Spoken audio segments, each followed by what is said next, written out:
bunaqa hollar uchun menda aynan gulxan ham bor edi. Yana bizga memor paytlar sehrlangan oltin bolta ham kerak bo'ladi. Arinini topdim, endi asal tayyorlashini kutish kerak.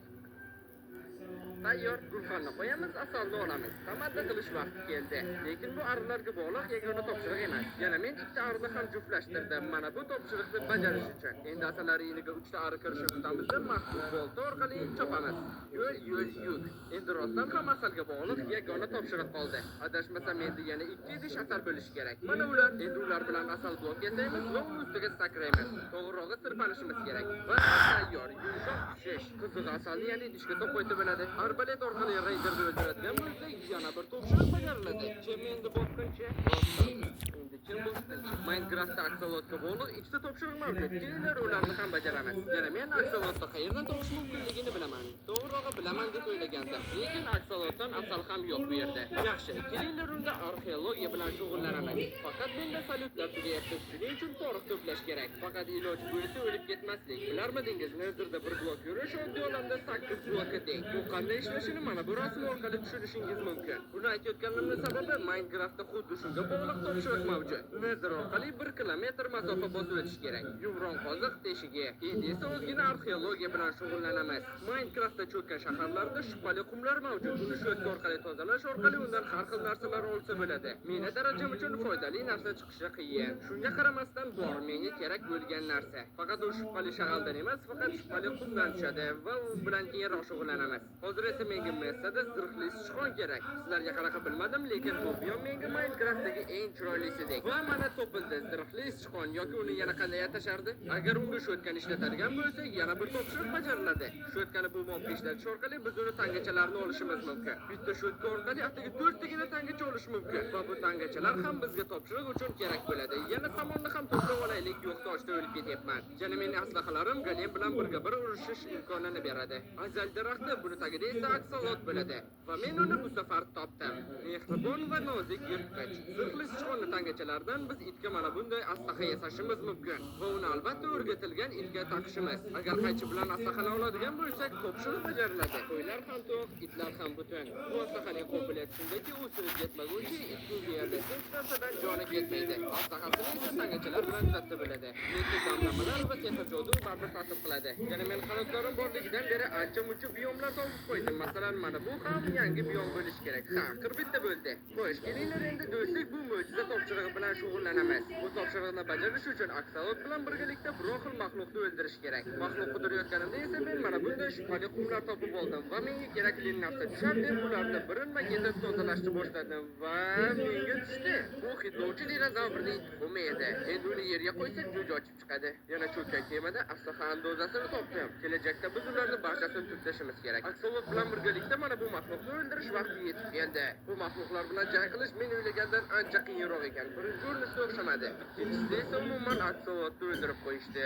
Men esa uni shuncha vaqt qidirgandim. Qasos olaman deb orqasidan ketib borishim misol qoldi. Men bu topshiriqni albatta bajarishim kerak. Faqat aksolot topganimda. Bazaga qaytishda mana bunday uchar orol ko'rdim. Tuxum yerga qo'yilgandan keyin 20 daqiqa vaqt kerak ekan. Hidlagich undan chiqquncha. Yaxshi, u tuxumdan chiqquncha boshqa ishlar bilan shug'ullansak bo'ladi. Shu nima bilan shug'ullanishni qidirib o'tirganimda tasodifan ko'zim mana bu topshiriqqa tushib qoldi. Aniq bo'lishicha bu yerga tangachalardan yasalgan it aslahasi bilan bu yana bitta topshiriq bor ekan. Bu men o'sha vaqtda o'zim bajarishim mumkin edi, lekin men buni qilmagan edim. Men bunaqa topshiriq bo'lishini ham bilmasdim. Endi boshqa it qidirishga to'g'ri keladi. Hech qanaqa it topolmadim, lekin Changalzorda mana bunday imorat topib oldim. Bu yerda ham menga kerak narsa bo'lishi mumkin va men hattoki kodini topib oldim. Yashirin sandiqda esa ayni menga kerak narsalar bor edi. Aslaha uchun andoza. Oxiri itni ham topdim. Topshiriq bajarilishi uchun uni aslahasini butunlay ta'mirlash kerak ekan. Xuddi yangidek. Hozir menda 3 xil aslaha andozasi bor. Birontasi bilan aslahani bezasam zo'r bo'lardi. Masalan, endi topganlarim bilan eng noyobi shu bo'lsa kerak. Va bunga ham topshiriq bor ekan. 15 qog'ozdan. Va mana endi mening aslahalarim qanday ko'rinadi? Menimcha ajoyib. Lekin Minecraftda bundan ham chiroyli andozalar bor. Menimcha endi olamlar jangi topshirig'ini qanday bajarishni bilaman. Ya'ni gazda qandaysiga oddiy olamga olib o'tishni. Buni qilish uchun eng qulay joy Netherning usti, ya'ni bedrock ustida. Endi shunchaki bu yerda portal quradigan bo'lsak, biz oddiy olamda paydo bo'lamiz. To'g'ri, endi portal orqali bedrockga chiqib yursa bo'ladi, lekin menimcha buni qo'shilsangiz kerak. Bu juda ham noqulay. Konstruksiya orqali esa bedrockni sindirsa bo'ladi. Bunaqa ishda muhim hammasini to'g'ri va tez qilish degandim, lekin hammasi raso ketdi. Bedroqni sindirish bo'yicha professional bo'ldim. Bu safar endi hammasi o'xshashi kerak. 3-4 kundan birga kelmadim. Bekorga emas. Menimcha o'xshadi. Jo'yi biz bedroqni sindirdik. Endi bu yoqqa olib chiqadigan yo'lak desam bezaymiz. Va men sizlarni aldagandim. Men bedroq tepasiga nafaqat gazga bog'liq topshiriqni, shu bilan birga qurbaqalarga bog'liq topshiriqni ham bajarish uchun chiqqan edim. Va allaqachon bitta turdagisini topdim. Gap shundaki, biz barcha xildagi qurbaqalarni to'plashimiz kerak. Yashil, oq va olovrang. Shu bilan birga ularga magma kub yedirishimiz ham.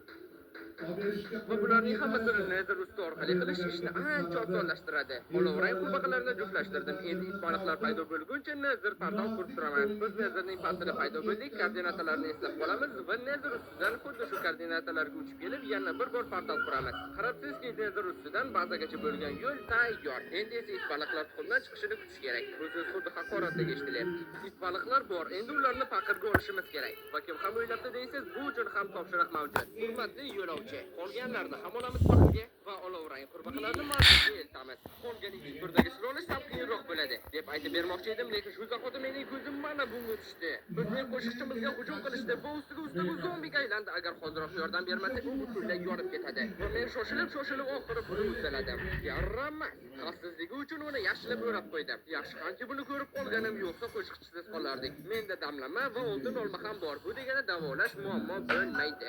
5 daqiqa o'tar o'tmas u asl holiga qaytdi. Endi qanday qilib uni yuqoriga olib chiqish kerak? Yaxshisi bu bilan keyinroq shug'ullanaman. Biz qurbaqalar to'plash bilan shug'ullanayotgan edik. Gap shundaki, baliqlar sovuq biyomda katta bo'lsa, yashil issig'ida bo'lsa oq bo'ladi. Xuddi shunday qilib biz boshqa turdagilarni ham to'plashimiz mumkin. Slime bilan esa buni tezlashtirsa bo'ladi. Yashil qurbaqa ham bor. Endi uni olib borsak kifoya. Tayyor. Bittagina oq qurbaqa qoldi. Va unga erishish uchun biz cho'lga borishimiz kerak. Masalan, Messa. Mana endi barcha qurbaqalar bizda bor. Shu barcha qurbaqalarni arqon bo'lishga ham topshiriq bor ekan. Qurbaqalar egasi. Yaxshiyam nazarda yo'l 8 marta qisqaradi. Ajoyib, biz barcha qurbaqalarni to'pladik. Endi bu yerga qandaydir qilib magma kub olib kelish kerak. Yoki shu yerda platforma quradigan bo'lsak, magma kublar shu yerda ham paydo bo'lishi mumkin. Bedroqda moblar paydo bo'lmaydi. Umuman, endi bu yerdan sabzvoqlashadigan bo'lsak, endi bularni maydalab beramiz. Qurbaqalar magma kublarni yeb, ularni chiroqlarga aylantiradi. Barcha turdagi chiroqlarni to'playdigan bo'lsak, sinov yakunlanadi. Bilmadim nimani aytdim. Rostini aytsam, bular ajoyib blok yoritilishi uchun. Sabab men ularni ba'zan hamma yerga o'rnatib chiqdim. Ajoyib, ham yorug' bo'ldi, endi moblar ham kamroq paydo bo'ladi. O'zimga saliblar yasab shuni tushunib yetdimki, men o'zimning eng qimmatbaho shalkerini qayerdadir unutibman. Shu sabab barcha borgan joylarni tekshirib ko'rib va nihoyat topdim. Bu yerda naqd kursum bor edi, karotlar bilan. Shuni g'o'bradigan qisqa yo'l sifatida bu yerga magnit toshni ham qo'yib qo'ydim. Menimcha gazda oddiy olamga o'tkazish vaqti yetib keldi. Buning uchun bizga bloklar kerak. Endi bedroq ustidan gazlar eng ko'p paydo bo'ladigan biyomga kelamizda platforma quramiz. Xuddi boyagidek. Va yana bizga qo'shimcha bloklar kerak. Masalan, ba'zilar sababi ularda moblar paydo bo'lolmaydi. Gazdan chiqadigan portal uchun obsidian ham kerak. Bu barchalar gaz paydo bo'lgandan keyin chiqib o'tolmasligi uchun kerak. Bu barchalar uning uchun qapat bo'ladi. Endi bu qapatni bir tarafida ulkan portal quramiz. Hozir esa biz shunday balandlikka ko'tarilishimiz kerakki, platformada moblar paydo bo'lolsa, lekin bedroq tagida yo'q. Endi ozgina ustamizda pastga shu emas. Birinchi martada o'xshamasligi va shunchaki skeletlar paydo bo'lgan bo'lishi mumkin demoqchi edim, lekin u paydo bo'lgan ekan va men shoshilishdan tartibimni yo'qotdim. Bu dahshat edi. Lekin shunga qaramasdan gazni nimadir qilib portalga kiritish kerak edi va men buni uddaladim. O'zim bilan qo'shimcha tartibim yo'q. O'lib qolmasam kerak. Hattoki shu safar ham portal yer ostida paydo bo'ldi, lekin shunga qaramasdan men buni uddaladim. Olamlar jangi. Sinov yakunlandi. Agar boshdan shu reja bo'yicha harakat qilganimda bu hattoki muammo ham bo'lmas ekan. Gazni bo'lsadik, lekin bizni oldinda hali vizorni o'ldirish va olmos mayoq qurish turibdi. Tasavvur qiling, faqat bundan oldin bir nechta salon-saroq topshiriqlarni ham bajaraylik. Mana bu